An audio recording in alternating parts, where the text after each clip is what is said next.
Guys आज हम देखेंगे हमारा नया टॉपिक है कॉम्बिनेशन ऑफ रजिस्टर्स।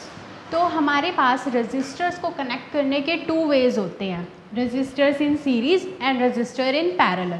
तो आज हम देखेंगे रजिस्टर्स इन सीरीज़ कि हमारे पास 3 रजिस्टर्स हैं R1, R2, R3। हम इनको कैसे कनेक्ट कर सकते हैं। अगर रजिस्टर्स को सीरीज़ में कनेक्ट करना है तो उसके साथ क्या नेसेसरी कंडीशंस होनी चाहिए कि वन पाथ होना चाहिए, सेम पाथ, यानी कि वन पाथ में रजिस्टर्स लगे होने चाहिए, सेम पाथ में, वन पाथ में। और तो वन पाथ में होगा तो करंट क्या होगा, सेम करंट फ्लो करेगा आई क्या होता है, in series current is same, current is always same. कि अगर हमारा आई करंट है तो यहाँ भी आई जाएगा, यहाँ भी आई जाएगा, यहाँ भी आई जाएगा, करंट हमारा सेम रहेगा। बट पोटेंशियल डिफरेंस क्या सेम रहेगा, नो, पोटेंशियल डिफरेंस अलग अलग होगा। यहाँ पे V1, यहाँ पे V2 और यहाँ पे V3। तो हमने देखा पोटेंशियल डिफरेंस सेम नहीं होता, पोटेंशियल डिफरेंस सेम नहीं होता, वो डिस्ट्रीब्यूट होता है, डिस्ट्रीब्यूट। तो हम क्या करेंगे, ओम्स लॉ लगाएंगे रजिस्टर इन सीरीज़ में एंड रजिस्टर इन पैरेलल में।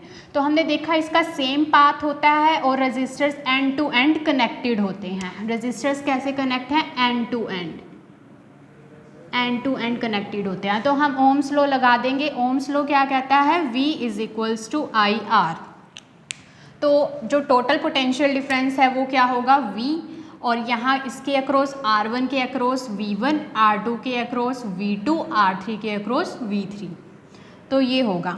तो मैं यहाँ पे ओम्स लॉ और यहाँ पे भी ओम्स लॉ लगाती हूँ। V is equals to IR, series की बात कर रहे हैं तो RS। V1 के अक्रॉस क्या लगेगा, IR1, क्योंकि करंट तो सेम है, जो यहाँ जाएगा वही यहाँ, वही यहाँ, वही यहाँ। V2 के अक्रॉस IR2, V3 के अक्रॉस IR3। तो क्या होगा, मेरा करंट यहाँ से मैं कॉमन ले लूँगी तो कैंसिल हो जाएगा। तो RS क्या आ जाएगा, R1 plus R2 plus R3। तो हमने क्या देखा कि सीरीज़ में रजिस्टर्स जो होते हैं उनका सम कैसा होता है, R1 plus R2 plus R3। Same हम देखेंगे रजिस्टर्स जब पैरेलल में कनेक्ट होते हैं तो क्या होता है। तो अब हम देखते हैं इसके ऊपर बेस्ड कुछ न्यूमेरिकल्स।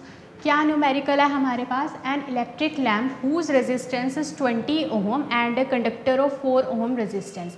देखो एक इलेक्ट्रिक लैम्प है, उसका रेजिस्टेंस है 20 ओम। तो R1 कितना है, 20 ओम, और जो कंडक्टर है उसका रेजिस्टेंस है 4 ओम, यानी R2 है हमारे पास 4 ओम। और ये देखो सीरीज़ में जुड़े हुए हैं ना, इलेक्ट्रिक लैम्प और 4 ओम का कंडक्टर, तो ये दोनों सीरीज़ में जुड़े हुए हैं। उसके बाद है are connected to 6 volt battery. V कितना दे रखा है, 6 वोल्ट का। तो हमें कैलकुलेट क्या करना है, total resistance of the circuit, total resistance यानी R फाइंड आउट करना है। हमें पता है R क्या हो जाएगा, सीरीज़ में क्या होता है, R1 प्लस R2। तो R1 कितना दे रखा है, 20, और R2 कितना दे रखा है, 4। तो टोटल क्या हो जाएगा रेजिस्टेंस, 24 ओम। फर्स्ट पार्ट में यही कैलकुलेट करना था। बी पार्ट में क्या कैलकुलेट करना है, the current through the circuit. हमें पता है सीरीज़ में जो होता है करंट सेम रहता है, तो सीरीज़ में क्या होगा, ओम्स लॉ के अकॉर्डिंग V अपॉन में R। V कितना दे रखा है, 6। तो R हम कौन सा लेंगे, जो हमने टोटल रेजिस्टेंस निकाला है 24। तो कैलकुलेट कर लेंगे यहाँ से R कितना आ जाएगा ओम। और इसी में ही अगर थर्ड पार्ट आ जाए वो भी हम देखेंगे, पोटेंशियल डिफरेंस कैसे कैलकुलेट करना है।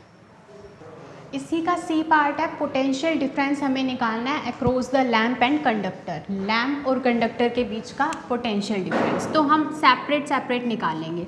सबसे पहले हम लैम्प के अक्रॉस निकालते हैं। लैम्प के अक्रॉस V निकालेंगे तो क्या हो जाएगा, I इंटू में R, ठीक है। तो I हमने पीछे कैलकुलेट किया था, वहाँ से कैलकुलेट करके कितना आया था, 0.25, और R कितना गिवन है लैम्प का, 20। तो ये आ गया हमारा V किसके अक्रॉस, इलेक्ट्रिक लैम्प के अक्रॉस। अब हमने कंडक्टर के अक्रॉस निकालनी है वोल्टेज। कंडक्टर के अक्रॉस निकालेंगे तो V is equals to IR। I उसके अक्रॉस कितना है, I सेम रहता है 0.25, और R जो है कंडक्टर का R था 4 ओम, तो यहाँ पे लिखेंगे 4। फिर इसे कैलकुलेट करके हमारी वोल्टेज आ जाएगी।